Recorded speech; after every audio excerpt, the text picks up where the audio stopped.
അമേരിക്കയുടെ ആക്രമണത്തെ നേരിടാൻ മിസൈൽ ശേഷി വലിയ തോതിൽ വർദ്ധിപ്പിച്ച് ഇറാൻ.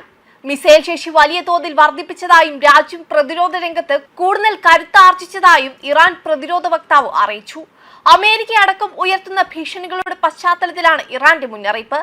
നേരത്തെ നടന്ന 12 ദിന യുദ്ധത്തിന്റെ സാഹചര്യത്തെക്കാൾ മികച്ച നിലയിലാണ് ഇപ്പോൾ രാജ്യത്തിന്റെ സൈനിക സജ്ജീകരണങ്ങളെന്ന് ഇറാൻ പ്രതിരോധ വക്താവ് പ്രതികരിച്ചു.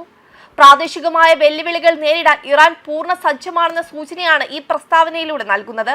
മിസൈൽ സാങ്കേതിക വിദ്യയിലും പ്രഹരശേഷിയിലും കൈവരിച്ച പുരോഗതി മധ്യപൂർവേഷ്യയിലെ മാറുന്ന രാഷ്ട്രീയ സാഹചര്യത്തിൽ ഏറെ പ്രാധാന്യത്തോടെയാണ് നിരീക്ഷിക്കപ്പെടുന്നത്.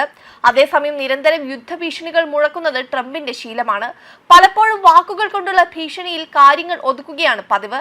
എന്നാൽ കഴിഞ്ഞ വർഷം ഇറാന്റെ ആണവ കേന്ദ്രങ്ങളിൽ ആക്രമണം നടത്തിയ സമയത്തും ഇപ്പോഴത്തെ പോലെ സൈനിക വിന്യാസം നടത്തിയിരുന്നു. ഇതാണ് ആശങ്ക പരത്തുന്നത്. ഇറാനെതിരെ സൈനിക നീക്കം ഉണ്ടായാൽ മധ്യേഷ്യ വീണ്ടും സംഘർഷ ഭൂമിയാകും. ഗൾഫ് രാജ്യങ്ങളെല്ലാം ഇതിന്റെ അലയൊലികൾ ഉണ്ടാകും. ഗൾഫ് രാജ്യങ്ങളെ കൂടി യുദ്ധത്തിലേക്ക് വലിച്ചിടാൻ ഇറാൻ ശ്രമിക്കും. ഇത് മേഖലയെ മുഴുവൻ സംഘർഷത്തിലാക്കും. എന്നാൽ കഴിഞ്ഞ വർഷം ഇസ്രയേലുമായി നടത്തിയ യുദ്ധം ഇറാന്റെ ആയുധ ശേഖരത്തിലും സൈനിക ശേഷിയിലും വലിയ കുറവുണ്ടാക്കിയെന്നാണ് വിലയിരുത്തൽ.